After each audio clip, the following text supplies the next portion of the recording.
السلام علیکم دوستوں، میں ہوں امداداللہ MM کمپیوٹرز پر آپ سبھی کو خوش آمدید کہتا ہوں۔ آج میں آپ کی خدمت میں امپیج اردو کا لیسن نمبر 10 لے کر حاضر ہوا ہوں۔ پچھلی ویڈیو میں ہم نے نیوز پیپر یعنی اخبار تیار کرنے کا طریقہ جان لیا تھا۔ آج کی ویڈیو میں ہم فائل مینو کے بارے میں بات کریں گے کہ اس کے اندر کیا آپشنز ہیں، لیکن اس سے پہلے کہ میں اپنے سبق کا آغاز کروں، آپ سے درخواست ہے کہ اگر ابھی تک آپ نے MM کمپیوٹرز کو سبسکرائب نہیں کیا ہے تو پلیز سبسکرائب کیجئے، ساتھ میں بیل آئیکن پر بھی کلک کیجئے تاکہ میں جب بھی کوئی نئی ویڈیو اپلوڈ کروں تو اس کی انفارمیشن آپ کو ملتی رہے۔ تو چلیے دوستو، امپیج پر چلتے ہیں اور اپنے سبق کا آغاز کرتے ہیں۔ تو دوستو، یہ ہے فائل مینیو۔ آج ہم اس کے بارے میں بات کریں گے۔ اس کے اندر سب سے پہلا جو آپشن ہے نیو کا، جس کا شارٹ کٹ ہے Ctrl+N، اس کے بارے میں ہم پہلے بات کر چکے ہیں، لہٰذا دوبارہ سے اس کو دہرانے کی ضرورت نہیں ہے۔ ہم آج اوپن، کلوز، سیو ایز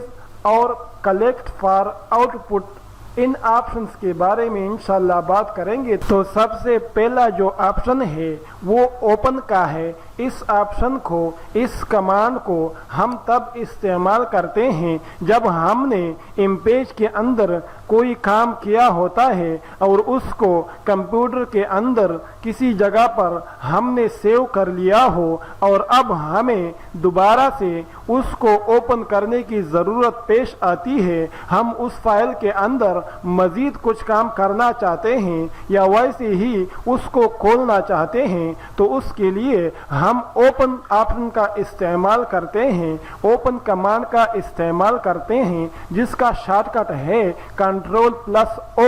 اس کمانڈ پر جب ہم کلک کرتے ہیں تو یہ ہمیں کمپیوٹر کے اندر لے جاتا ہے اور کمپیوٹر کے اندر ہمارا جو فائل ہے وہ جس بھی جگہ پر، جس بھی پارٹیشن کے اندر، جس بھی فولڈر کے اندر رکھی ہوئی ہے، وہاں پر جا کر اس کو ہم سلیکٹ کر کے اوپن کا بٹن پریس کرتے ہیں تو وہ فائل ہمارے سامنے کھل جاتا ہے۔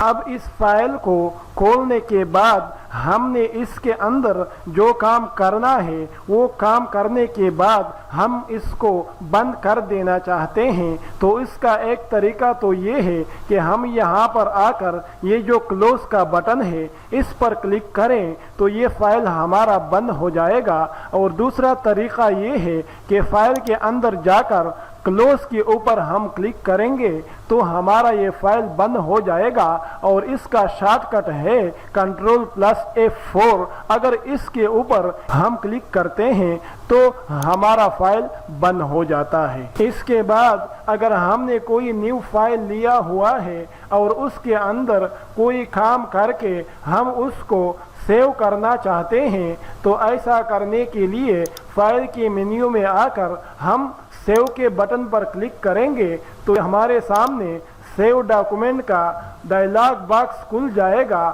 اب ہم نے جس بھی پارٹیشن کے اندر، کمپیوٹر کے اندر جہاں پر اس فائل کو سیو کرنا ہے اس کو سلیکٹ کریں گے۔ سلیکٹ کرنے کے بعد ہم اپنے فائل کو جس نام سے سیو کرنا چاہتے ہیں وہ نام دیں گے۔ نام دینے کے بعد سیو کے بٹن کے اوپر کلک کریں گے تو ہمارا یہ فائل اسی نام سے سیو ہو جائے گا۔ اس کے بعد اگر اسی فائل کے اندر ہم کچھ مزید کام کرنا چاہتے ہیں